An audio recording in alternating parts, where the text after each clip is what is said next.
নমস্কার দর্শক বন্ধুরা, লক্ষ্মীর পঞ্চব্যঞ্জনে আপনাদের সবাইকে স্বাগত জানাই। আশা করি আপনারা সবাই ভালো আছেন, আমিও ভালো আছি। আজকে আরেকটি রেসিপি নিয়ে চলে এসেছি ইলিশ মাছের। আসুন তাহলে দেখে নিন আমি কীভাবে ইলিশ মাছের রেসিপিটি তৈরি করি। এখানে আমি ইলিশ মাছগুলো লবণ হলুদ মাখিয়ে রাখলাম। এখানে সরষের তেল দিয়ে দিলাম।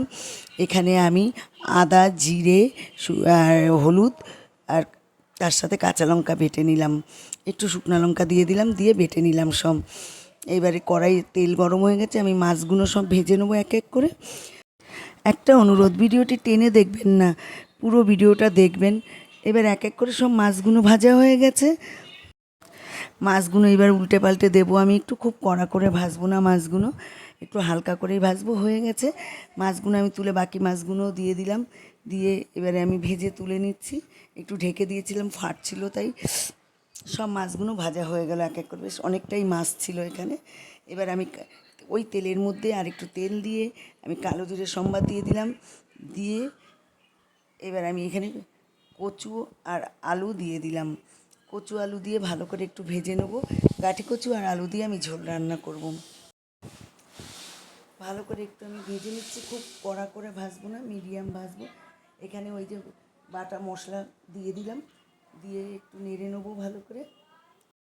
ভালো করে কষিয়ে নেবো, একটু জলের ছিটে দিলাম যেন মশলার কাঁচা গন্ধ না থাকে। খুব সুন্দর করে কষিয়ে নিলাম। দেখুন মাছগুলো ভেজে তুলে রেখেছি। একটু একটু স্লাইড কাশ্মীরি লঙ্কার গুঁড়ো দিলাম। এখানে গরম জল দিয়ে দিলাম, আর কোনো মশলা না, গরম জল দিয়ে দিচ্ছি। এখানে লবণ দিয়ে দিলাম স্বাদ অনুযায়ী। লবণটা এতক্ষণ আমি দিইনি, এখন দিলাম।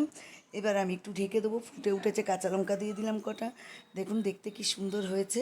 এবার আমি মাছগুলো দিয়ে দেবো। সব মাছগুলো দিয়ে দিলাম। দেখেই মনে হচ্ছে এখনই গরম ভাত দিয়ে খাই। এবার ঝোলে আমি মাছগুলো একটু ডুবিয়ে দেবো। মাছের যে তেল ছিল সেটাও আমি কেচে দিয়ে দিলাম মাছ ভাজার।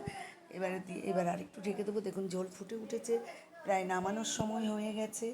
এবার আমি নামিয়ে নেবো, ঝোল নামিয়ে নিলাম। এবার আমি সার্ভ করে দেবো। মাছগুলো সব আমি এক এক করে তুলে নেবো, যেহেতু ভেঙে যাওয়ার ভয় আছে। মাছগুলো আমি আগে তো অনেকটা ঝোল, তো ঝোলের সাথে আমি মাছগুলো রাখবো না। মাছগুলো তুলে নিয়ে একটা কাচের বোলের মধ্যে আমি তারপরে মাছের ঝোলগুলো পুরো ঢেলে নেবো। দেখুন দেখতে কি সুন্দর হয়েছে, মনে হচ্ছে এখনই গরম ভাত দিয়ে খেয়ে নিই। এক থালা ভাত উঠে যাবে এরকম ঝোল দিয়ে। ভিডিওটি যদি ভালো লাগে লাইক কমেন্ট শেয়ার করে দেওয়ার অনুরোধ রইল আপনাদের। এইভাবে আপনারা বাড়িতে একবার তৈরি করে খাবেন, সকলকে খাওয়াবেন।